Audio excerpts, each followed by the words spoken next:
que se puede esperar para que el mercado absorba el proyecto, así como estimar el riesgo inherente a las diferentes alternativas que se analizan. ¿Qué quiere decir esto? ¿Qué es el valor residual? ¿Qué entienden ustedes que es el valor residual? Lo que queda, el residuo. ¿De qué? De la estima, del no. O sea, es como que se calcula el valor total, se quita la construcción y el residuo ya es El valor del terreno. del terreno. Ajá. Entonces,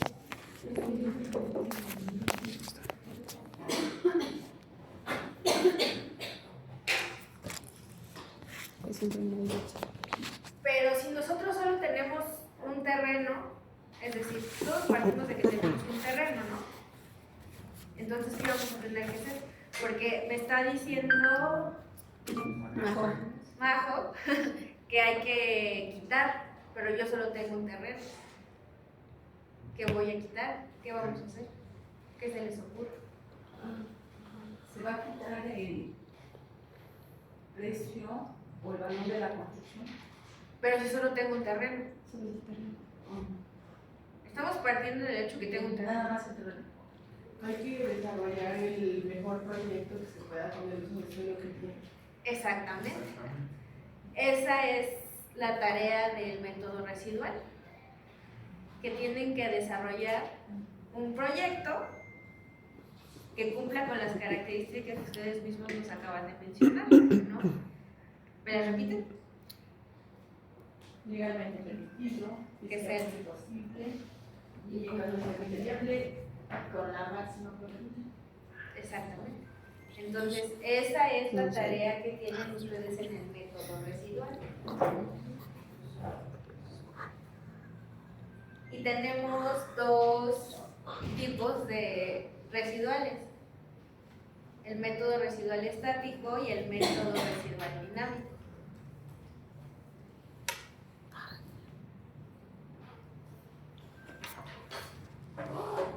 Que para efectos de esta clase, el que van a utilizar para sus trabajos de ahorita es el método residual estático. ¿Alguien sabe cuál es el método residual estático? ¿Eso no lo han visto? ¿No? No. Ok. El método residual estático quiere decir que este proyecto que nos vamos a imaginar, el proyecto que ustedes van a diseñar, todo eso, va a ser exactamente en este momento. Es decir, ahorita tengo mi terreno, ahorita construyo, ahorita lo vendo y ahorita ya sé cuál es el valor del terreno. Eso es el residual estático. Y el residual dinámico es que sí hay que contemplar el paso del tiempo, es decir, la construcción, las ventas, los créditos, o sea, todo el tiempo que va a transcurrir. Y eso dependería como el tipo de proyecto, ¿no? Supongo. Por ejemplo, una casa habitación, pues podría ser el estático y un proyecto como de departamentos sería el dinámico. Puede ser ese uno de los factores, pero también depende mucho de para qué vas a hacer el estudio. No del tipo de proyecto, sino para qué vas a hacer el estudio. Pero sí, normalmente el estático lo utilizamos en estos, una casa habitación, por ejemplo. Nos salva mucho en esta parte del avalúo en donde no encontramos comparables de terrenos habitacionales, por decir algo. ¿Sí? A ver, tomen en cuenta lo siguiente. Un método residual estático, como ya les dije ahora, hagan de cuenta que vino el hada madrina y con su varita mágica, en este momento, ya hicimos la casa, la vendimos, hicimos cuentas y nos quedamos con el residuo, que es lo que valió la. Y ya, o sea, todo eso lo hacemos instantáneamente. Todos lo ponemos en el mismo punto. Y en ese sentido, lo que dice alguna actividad, por ejemplo la de la Ciudad de México, dice que si vamos a tener más de 3 unidades, menos de 3 unidades rentables, vamos a usar un residual estático. ¿Por qué? Pues porque normalmente esos proyectos se pueden llevar a cabo por un término como de un año. Entonces, la verdad es que sí estamos, no vamos a tener tantos riesgos de inflación y ese tipo de cosas. ¿Estamos claros? Por otro lado, si nosotros vamos a hacer un desarrollo, 200 departamentos, pues nos vamos a llevar tiempo. ¿Estamos claros? Y ahí, pues ya no viene el hada madrina con su varita mágica y lo hacemos instantáneamente, sino que vamos a ir colocando a lo largo del tiempo donde van cayendo cada uno de los gastos. Y cada uno de los ingresos vamos a tener un programa de ventas, vamos a tener un programa de construcción, vamos a tener un programa de construcción. Y todo eso lo vamos a ir poniendo y se van a acordar de su maestro Luis Ignacio para traer a valor presente los grupos de efectivo que se produzca eso. ¿Sí estamos? Lo que vamos a hacer aquí por practicidad en esta clase, evalúan ustedes, lo que vamos a evaluar en esta clase es una casita, es aplicar el estático, porque no nos vamos a meter con problemas de matemáticas financieras, ese tipo de cosas. Si nos da tiempo, podemos enseñarles algún ejemplo del dinámico, pero lo que vamos a utilizar en esta clase va a ser el estático. ¿Estamos claros? Adelante, Pablo. Y justo como lo platicábamos, ¿qué elementos hay que tomar en cuenta para el residual estático? El terreno, el proyecto, licencias, gastos preliminares, construcción, administración, financiamiento, ventas, promoción y publicidad, otros y la utilidad del promotor. Que era lo que estábamos platicando, ¿no? No solamente vamos a tener el terreno, sino que nos tenemos que, pues no imaginar, pero sí hacer el análisis de todos los demás de acuerdo al proyecto que nosotros estamos decidiendo elaborar. Fíjense muy bien lo que quiere decir esta lámina. Todos esos son los componentes de valor de un inmueble en su conjunto. ¿Sí estamos claros? Si yo tengo lo que ustedes quieran encima de mi terreno, tengo una casa, bueno, pues tuve que haber pagado, esa casa vale por el terreno, vale por el proyecto que la casa, ¿vale? Las licencias me costaron. A lo mejor antes había una construcción, no tuve que hacer algunas adecuaciones o nivelaciones, etcétera, etcétera. Entonces hay gastos preliminares, hay gastos de construcción. Durante la construcción tuve que administrar y tuve que administrar también las ventas. Hay costos de financiamiento, o sea, el dinero cuesta a lo largo del tiempo, entonces hay que aplicar un financiamiento. Le voy a pagar a alguien o voy a invertir algunos recursos en vender, en darle la publicidad y que se venda aquello. Y a lo mejor tengo algunos otros que no he contemplado, todos esos los voy a meter en una sumatoria que me va a dar el valor del inmueble. ¿Estamos claros? Es eso que está ahí.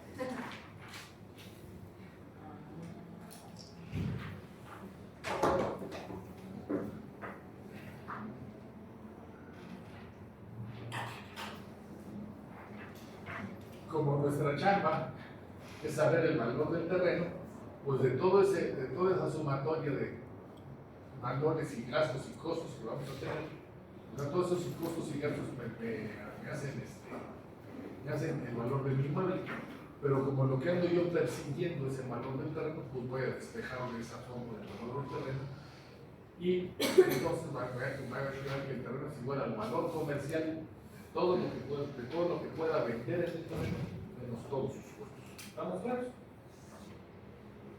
Adelante.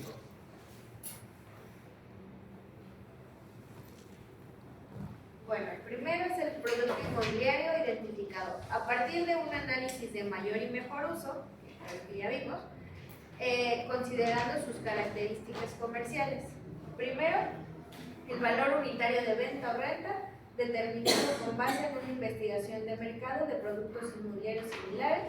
Se deberá considerar el producto que mayormente se ofrezca y pueda comercializarse en la zona. ¿Eso qué quiere decir? Que no se van a imaginar un producto inmobiliario al azar, sino que tienen que ver cuál es el que se está comercializando en la zona. Y esto también quiere decir que no nos vamos a salvar de la investigación de mercado. Es decir, ¿cuál es el primer paso que tienen que hacer ustedes? Ver las casas en venta. ¿Cómo? Ver las casas en venta. ¿Por qué casas? Los terrenos. Porque terreno. Ya no encontramos terrenos, ya por el problema. Bueno, es que casas, si no hay terrenos, pues las casas y ya les vamos a hacer. Pero ¿por qué casas? Ajá, porque ¿Por qué? Según el mercado, nada más, ¿no? Es el mercado del producto inmobiliario que ustedes van a proponer. Pueden ser casas, departamentos, edificios de oficinas con departamentos. ¿Cómo van a definir su producto inmobiliario? Pues lo acaba de decir, pues, no sé, como es estático, vamos a hacer una casa, ¿no? Conforme al uso Claro, del suelo. pequeño. Eso es para Conforme al uso del los suelo. microcosmos aquí en esta clase ahorita, pero en la vida real, Ah, ¿cómo van ustedes a definir el producto inmobiliario? ¿Cómo funciona la zona? ¿Qué es lo que las personas en la zona es lo que consumen, no? O sea, si consumen más departamentos, si consumen más casa unifamiliar, o sea, hacer el estudio de la zona y de cómo funciona, ¿no? Y ese estudio, ¿qué estudio vamos a hacer? Bueno, es que le comentaba que conforme al uso del suelo, vamos a iniciar el Conforme al uso del suelo, entonces vamos a empezar por aquello, o sea, todo esto que hemos estado repitiendo en estos momentos, de que legalmente permitido y físicamente posible, económicamente viable, vamos a encontrar nuestro producto inmobiliario haciendo un análisis del mayor y mejor uso. ¿De dónde vamos a partir? Primero de lo que tenemos permitido como Estado. Vamos a ver qué tenemos permitido nosotros. Tenemos un H330. Ok, ya sé que puedo hacer una construcción de 3 niveles que tengo que dejar el 30% de área. Y entonces ahí me empiezan a surgir preguntas. ¿Hago una casa o hago 3 departamentos o hago 6 departamentos? O hago un edificio de 3 niveles. O sea, y entonces ahí es donde ya voy a tener que hacer ese estudio de ver qué es lo que más absorbe en la zona. ¿Sí estamos claros? Pues sí, o sea, dense cuenta de que esto es ahora sí que un proceso que tenemos que ir siguiendo, partiendo de lo primero que es que esté permitido lo que vamos a hacer y que sea posible. A lo mejor tengo un uso del suelo H40-20, puedo desarrollar 40 niveles y tengo que dejar el 20% de área libre. Pero si mi terreno mide 120 metros cuadrados, pues la verdad es que la superficie de desplante casi se dan las circulaciones, entonces no es físicamente posible. Otra cosa maravillosa, si estamos claros. ¿Sale? Bien, ahora yo decidí que mi proyecto inmobiliario es un edificio de departamentos de aproximadamente 40 metros cuadrados cada uno. Entonces, ¿qué investigación de mercado tengo que hacer? De edificios, de departamentos de 40 metros cuadrados, No. ¿no? Maldita sea. Departamentos de 40 metros cuadrados. Departamentos de 40 metros cuadrados, exactamente. Y el ¿Por qué? edificio. Porque justamente eso es lo que voy a comercializar, ¿no? Los departamentos de 40 metros cuadrados. ¿Sí? ¿Seguros? Muy bien.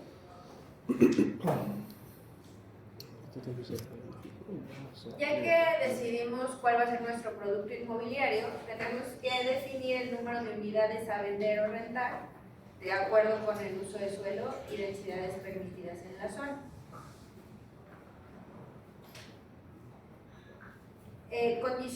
Condicionantes y limitantes de tipo urbano en la zona en la que se ubica el inmueble evaluado, características específicas del bien a evaluar, por el método residual identificadas a partir de un levantamiento de condiciones que presenta el inmueble y los costos unitarios de construcción acorde al proyecto, montos correspondientes a costos indirectos y obras complementarias de las edificaciones. Es decir, ustedes, aparte de que ya decidieron el proyecto, ya decidieron cuántas unidades va a tener el proyecto, ya analizaron el entorno y todo esto, ¿no? Ahora tenemos que saber cuánto nos va a costar el proyecto. Eso es importante, ¿sale? ¿Y cómo vamos a saber cuánto nos va a costar el proyecto? Con los parámetros. Con el teoría. ¿Sí? Y también es importante conocer las condiciones de venta o renta de los productos inmobiliarios que ofertan en la zona. Porque en los residuales no necesariamente son investigaciones de mercado de venta, sino que también pueden ser investigaciones de mercado de renta. A lo mejor mi mayor y mejor uso me resultó ser el de un edificio de oficinas para renta de espacios de oficina. Ahí no aplica si renta. ¿No? También lo puedes aplicar aquí. Porque no lo hemos visto, pero cuando lleguemos al enfoque de capitalización de rentas, también ahí juega el dinero en el tiempo, pero eso es el enfoque de capitalización de rentas.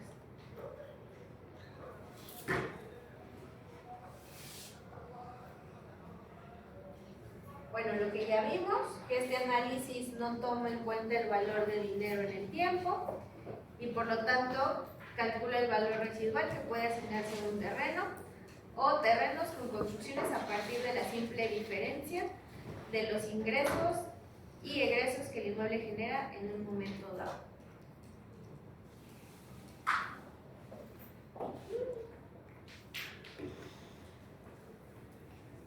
Y los requisitos, información sobre costos de construcción, gastos de promoción, financieros y en su caso de comercialización que permitan estimar los gastos para un promotor de tipo medio y para una promoción de características semejantes a la que se va a desarrollar.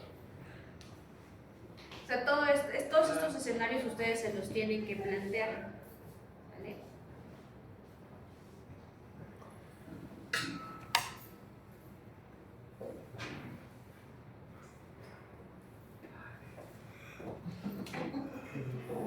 ¿Hasta aquí hay alguna duda de la teoría del residual estático?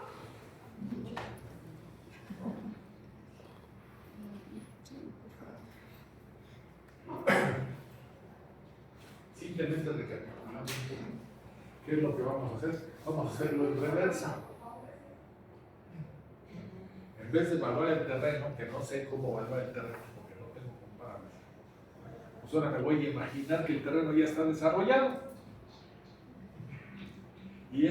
Y entonces, ¿cómo llegué a que el terreno ya estuviera desarrollado? Pues le tuve que invertir en un proyecto, le tuve que invertir en licencia, le tuve que invertir en construcción, le tuve que invertir en demoliciones, le tuve que invertir en financiamientos y desde luego el que corrió con todos esos riesgos, pues no lo es hermana de la caridad y cobra por utilidad.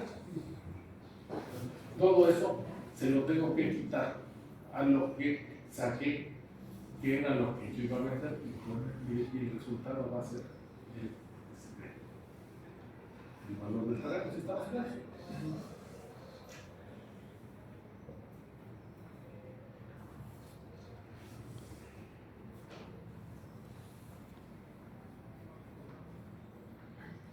Así sí se ve. Sí.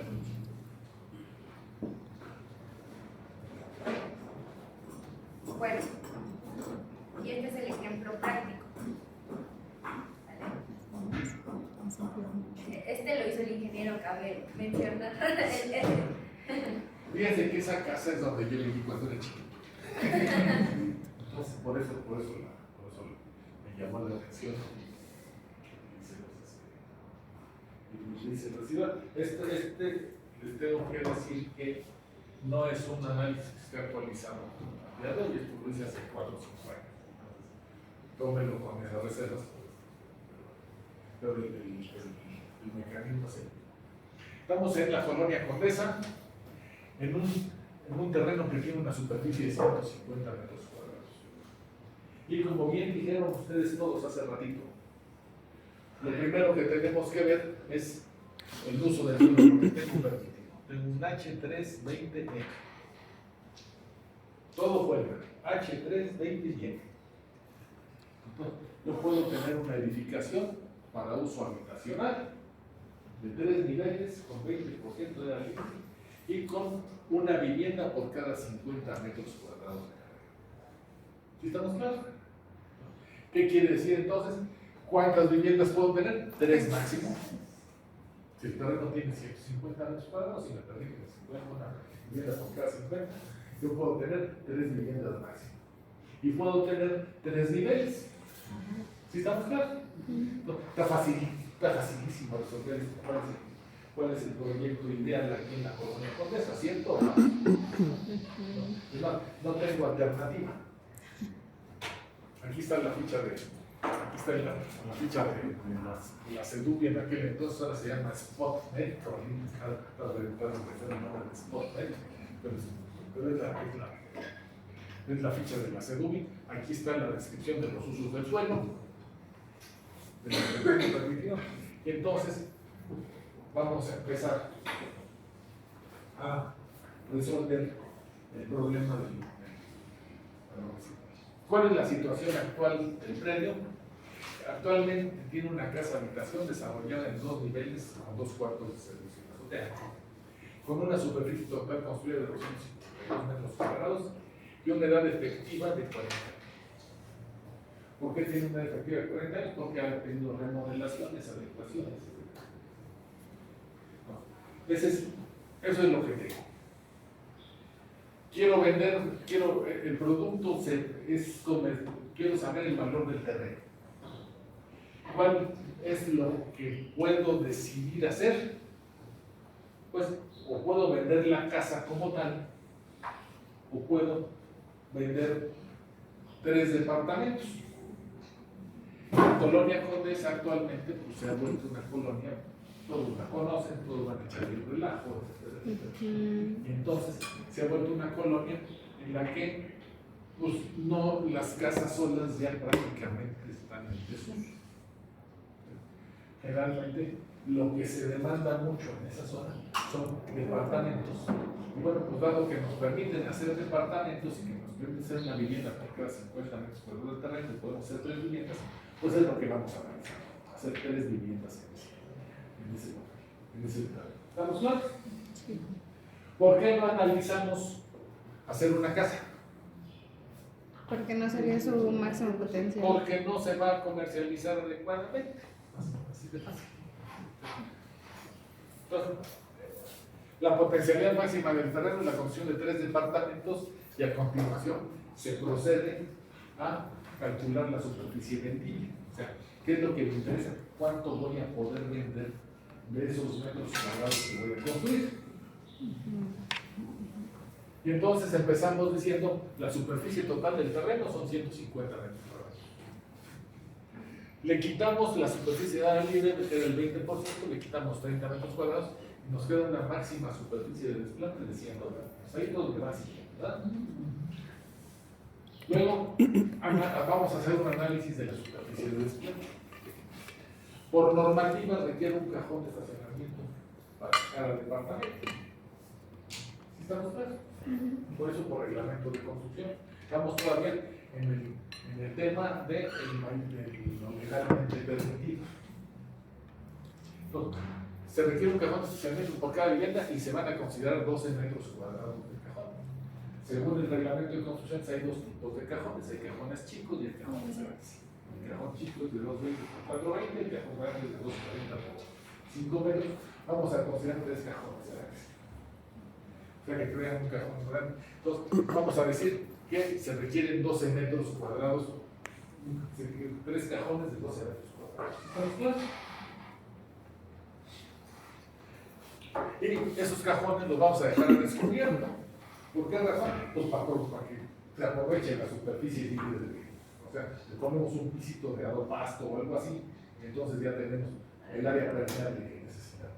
¿Estamos claros? Y vamos a plantear que esté en el frente del predio. Asimismo, es necesario dejar un cubo de ventilación posterior, también por reglamento de construcción, porque tenemos que tener ventilación y iluminación natural en todos los espacios individuales, ¿cierto o falso? Entonces, vamos a dejar un cubo de ventilación posterior de unos 50 de ancho al final y se propone el siguiente desplante. Lo voy a hacer chiquito para que se vea. Este es el predio, tiene 15 por 10. Aquí está están los cajones de estacionamiento, son los 3 cajones de 240 por 5 metros. Aquí está el cubo de iluminación posterior. Y entonces lo que tenemos en amarillito es lo que podemos construir. ¿Sí estamos claros? No necesitamos decir dónde va a estar la recámara y dónde va a estar el baño. Lo más es darnos una idea de eso. ¿Sí estamos claros? Vamos a ver entonces, de acuerdo con esto que parece ser el partido arquitectónico más estricto que podemos tener, ¿qué es lo que podemos construir? La superficie descubierta al frente me dieron los 720 de ancho de los 3 cajones por los 5 metros de profundidad, me dieron 36 metros cuadrados. El patio posterior me dio de 6 por 1,50, son 9, entonces voy a tener que tener más área libre que la mínima permitida, porque no paso por el reglamento de construcción, porque dice la norma de uso del suelo, si estamos claros. Entonces, finalmente mi superficie de desplante máxima que voy a tener son 250 metros cuadrados de terreno menos la superficie libre, que me dan 105 metros cuadrados. Y de esos 105 metros cuadrados, yo todavía tengo que considerar que voy a tener que poner unas circulaciones para que entre cada quien a su departamento. Entonces, queda la tirita amarilla que teníamos al frente. Esta va a ser el área para circular, los departamentos van a ser lo de equipar, esto van a ser las escaleras y vestíbulos, etc. ¿Estamos claros? Entonces, esa tirita, ¿dónde andamos? Aquí está. Las circulaciones verticales van a ser los 280 que me sobraban de allá por los 5 metros del cajón, que es la profundidad del cajón de estacionamiento, son 14 metros. Entonces, a los 105 metros de desplante le tengo que quitar los 14 que son de circulaciones y me queda que el área vendible por planta es de 91 metros cuadrados. ¿Sí estamos claros? Sí. Son 3 niveles. Voy a tener un área vendible de 91 por 3, 273. Eso es lo que voy a vender. Pero lo que voy a construir son los 273 más los 3 pisos por los 14 metros de las circulaciones. Voy a construir 315. ¿Estamos claros? Hasta ahí ya quedó el proyecto establecido, ya definimos el producto inmobiliario. ¿Comentarios?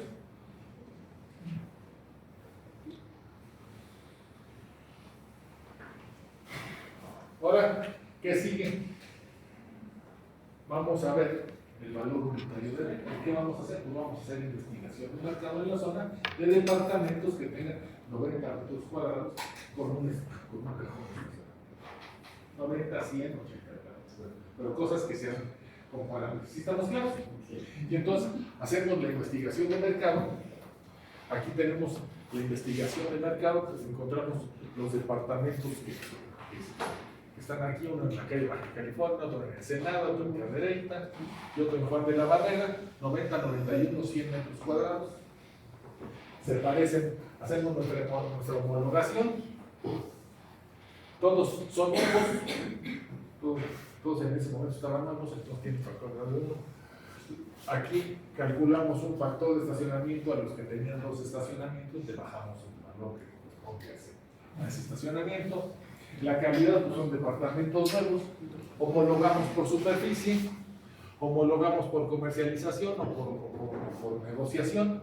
Y entonces, fíjense que aquí tenemos una homologación también le pusimos punto 9 porque estaba muy loco y finalmente le vamos a poder regatear un poquito más. Llegamos a un valor que me da que el metro cuadrado del departamento vendible en ese momento era de 68.264 pesos con 63 centavos. Y eso, en números redondos, me da 6.213.000 pesos por departamento, por los 3 departamentos. El valor de todo el negocio, de todo lo que voy a vender, son los 6.213.000 por departamento, por 3. Yo voy a vender 18 millones con eso. ¿Sí estamos claros? Muy bien. Costo total de la construcción. No sé si tenemos paramétrico aquí. Ah, sí. Nos vamos a los parámetricos del momento. En fin, les decía que tenía como 5 años, no me falló.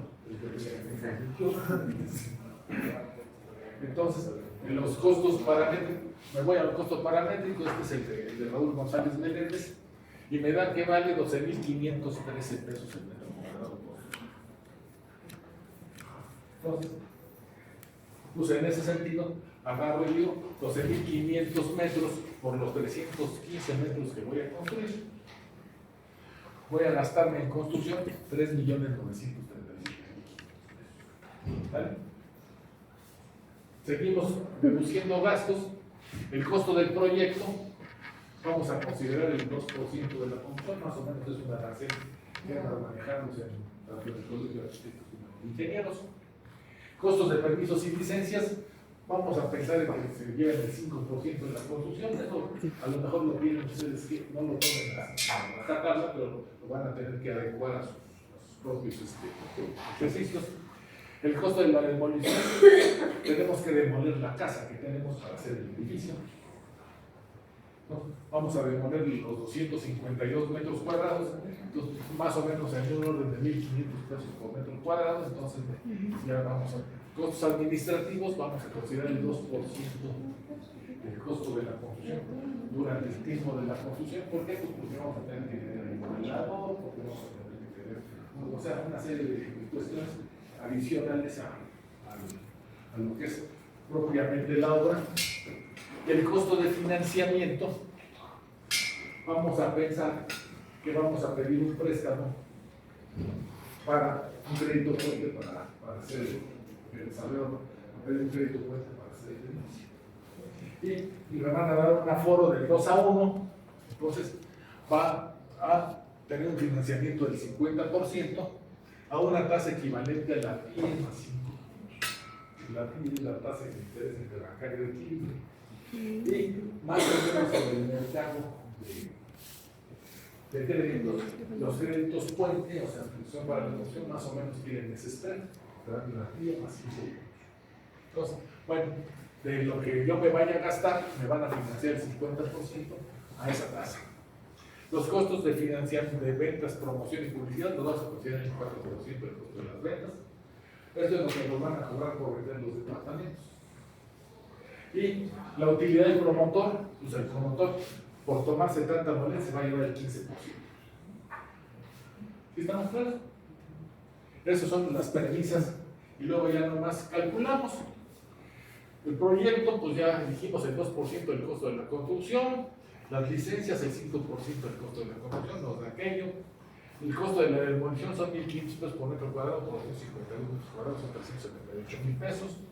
Los costos administrativos son el 2% de la construcción. El financiamiento, aquí lo calculamos. ¿Cuánto es lo que nos van a financiar? Pues esta suma de estas 4 cosas. Aquí está la suma. 3,937 más 78 más 196 más 378 me van a prestar 4,669,000 y aquí está la TIE de aquel momento a 28 días a como estaba, más los sobrepuntos, me van a prestar el crédito cuenta al 9,9%, 2021 hay que ser un poquito más caro. Entonces, el crédito que voy a solicitar es la mitad de esto. Y entonces lo que voy a pagar de intereses es el 9,5% de estos 2,334,000 pesos, que se vuelven 222. La utilidad del promotor, no, el costo de ventas, primero el 4% de lo que voy a vender, y la utilidad del promotor el 15% de lo que voy a vender. Sumo todos estos costos, los concentro, y la suma de todo lo que voy a tener me da 8,433,000 pesos. ¿Me van siguiendo o voy solo? Entonces, el valor total del negocio, que eran 18,639,000, que es todo lo que voy a vender, menos todo lo que me voy a gastar en llevar a cabo el proyecto, me da el valor máximo a pagar del terreno, que son 10,205,000. Voy a pagar del terreno 10,205,000, considerando que me voy a llevar una utilidad del 15% por hacer todo el proyecto.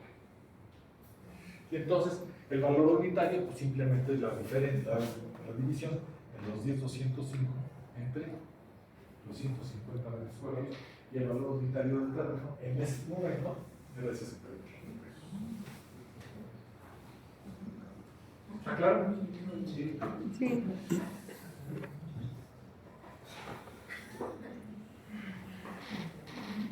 ¿Comentarios? ¿Se puede regresar tantito a donde estaba lo de las licencias y eso? Arriba, por favor. Ahí, arriba. Ahí, gracias.